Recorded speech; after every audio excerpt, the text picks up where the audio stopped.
We need more negativity on this platform. Act more negative. And that's the thing with Rob Saul. He said, "Oh, I called in sick. I don't want anybody. I don't work there, but I called in sick from there." It's like, don't protest too much, buddy. It's like, oh, I don't work at the steakhouse. I don't work at the Hard Rock. I work in an office, but I called out. You know what? You should just be like, yes, everybody's welcome. I work at this bar.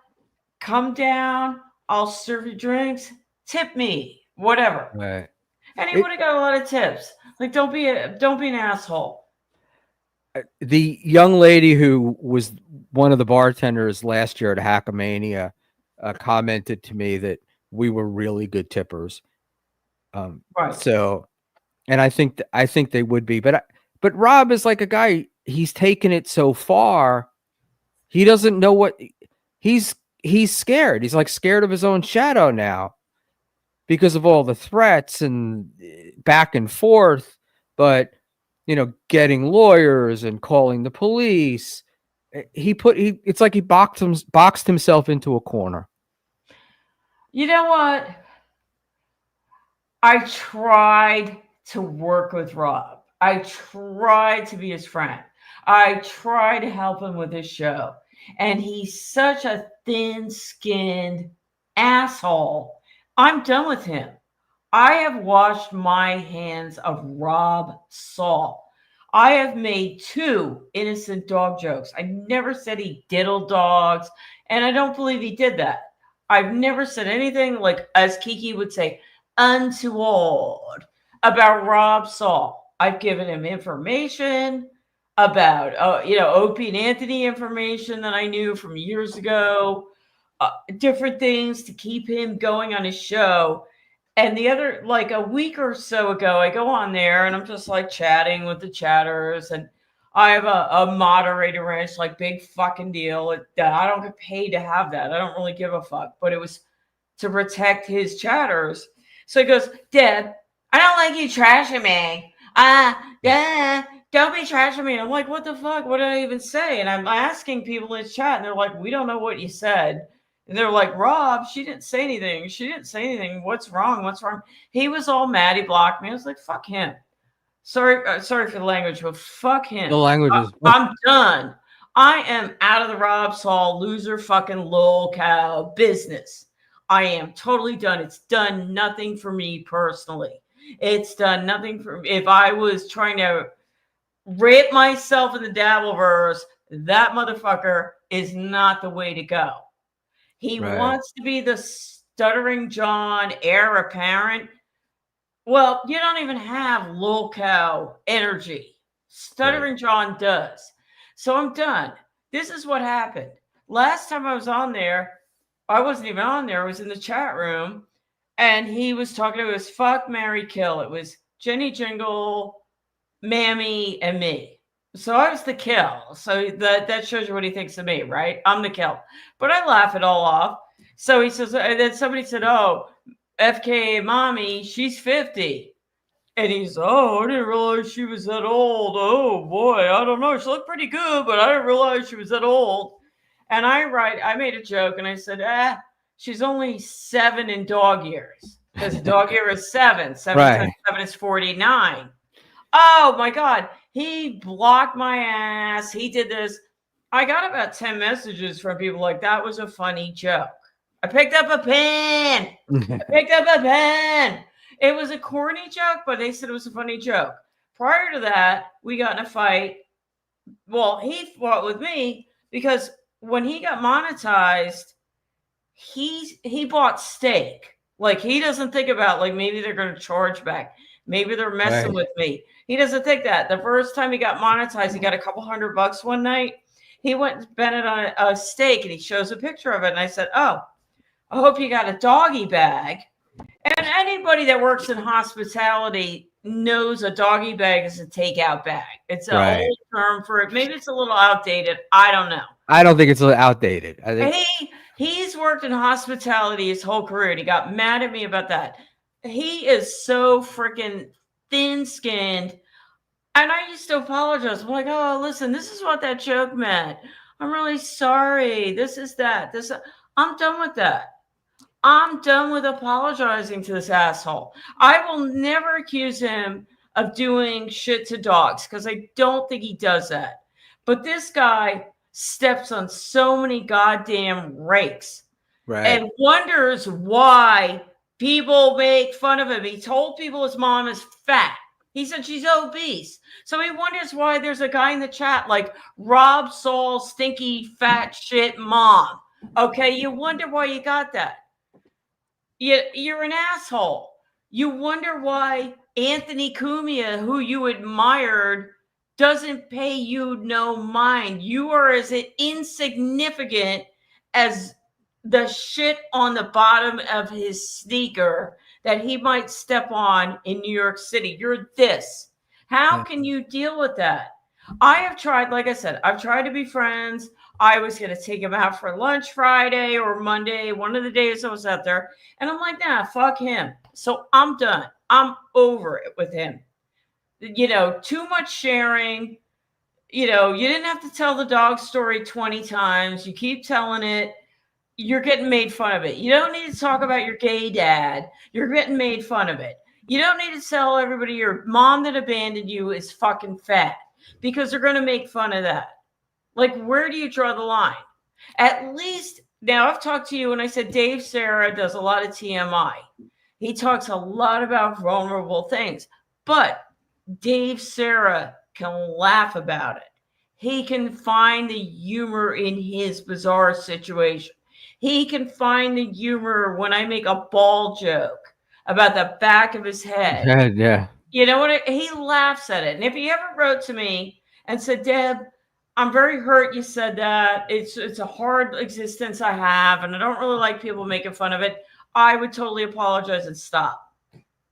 But Rob Saul, I'm done. I'm totally fucking done with him. There is no benefit for me to go on his show. And I've never been somebody that looked at a show as a benefit because who the fuck am I? I'm nobody. Yeah, I listen.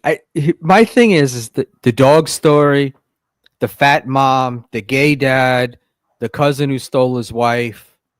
That should be content. That should be stuff that he should be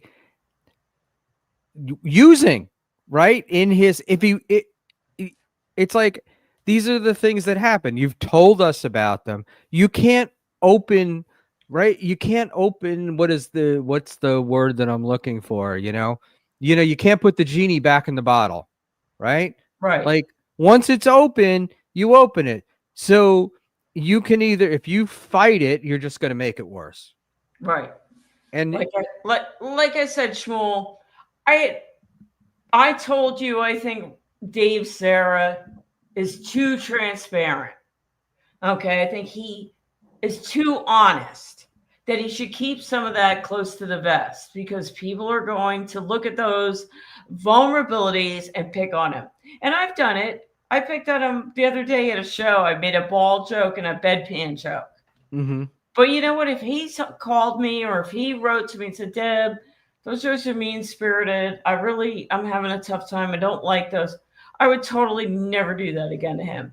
But he does open himself up. And he does accept the humor in the situation. But Rob Saul gets mad at the dumbest little fucking joke. Right. And like how thin-skinned do you need to be? I mean, dude, you fucked up your whole life. This is nobody else's fault. You know how much he owes in HOA fees? $43,000, I believe, $740. He inherited that house when his dad died and never paid the HOA. He pays $729 times 60 months. And he's not in a fancy thing. So for you to rack up that amount of homo insurance, I call it homo dues, that's pretty fucked up. That your dad left you a 2-bedroom condo and you racked all this shit up. Yeah. And you need to get your ass on, you want to be stuttering Johns like Junior Duke, Get your fucking ass on YouTube every night and take those insults. Open your mouth and swallow wide those freaking $2 insults, because you need it to pay the HOA. Yeah. You know, aside from Mint Diggity calling me names earlier, I don't know. Rob's not cut out for this. I think that that's absolutely true. I agree. And I don't, look, the story that I was told is how he got, I guess he had done radio at some point in his life, but how he got into this Dabbleverse and stuff was, he helped a certain aging comedian obtain necessary products. I'm trying to. So you're telling me you bought Bob Levy Coke? Well, that's basically. I'm not telling you that, but telling me that. Wink, wink, wink. And that's why Bob brought him on, and then that's why he became part of the thing. And then he had his problems with Chris Abels, and then they got involved in the whole buying views scandal. But right. I don't get it. I just don't get, like, what thin skin and streaming do not go together. Right. Either you have to keep everything close to the vest or stick to a particular topic, or not. Like, you can't the Dabbleverse, there's the old story of you choose to went to play with the tiger. You choose when to play with the tiger chooses when to stop. And that's the way the Dabbleverse is. Exactly the same. And right? I don't know what his end goal was with this. He got in with Stuttering John, and I know he's a big Howard Stern fan, so he's probably like, oh my God, Stuttering John, this guy that I thought was cool many years ago, is accessible. But why do you want to take on the mantle of him? Right. Why do you want to be a lol cow? And you're not even a lol cow. Like, a lol cow is unintentionally entertaining. You're not even that. I don't really have the patience for Rob, because I don't think he gets it. And I think you're not the only person. I feel this. I did the same with Joey C, where you try to help them. Right. But there is no helping them. Right. Because they are who they are. They're stuck where they are, and they're not going to change. And they don't get it. Like, when you make a lighthearted joke, when I said mommy is 7 in dog years, I wasn't implying you're fucking dogs. It was a lighthearted joke. You said the lady was too old. So I said, well, really, if you add it up in dog years, she's only 7. Ha, ha, ha. But no, he's like, stop trashing me. I'm going to block him. I'm going to take away your moderator ranch. I don't fucking care.